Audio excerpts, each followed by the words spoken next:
Най-чаканото време от годината – месец декември. Месец на тържества, равносметки, месец за смирение.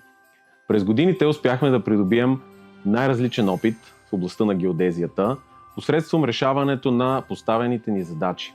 Осъществихме много от нашите цели. Създадохме работещ колектив, движещ се в една посока, а именно своето професионално развитие. Много млади хора повярваха в нас и в нашите идеи. Натрупаният опит ни показа мащабите и възможностите на идеята Клуб Геодезия. Идея, основаваща се на младите, идея, разчитаща на успелите. Това ни мотивира да продължим да работим за младите, за амбициозните, за геодезистите. Благодарим за подкрепата на всички участващи в нашата организация. Пожелаваме ви весели празници и много щастливи моменти!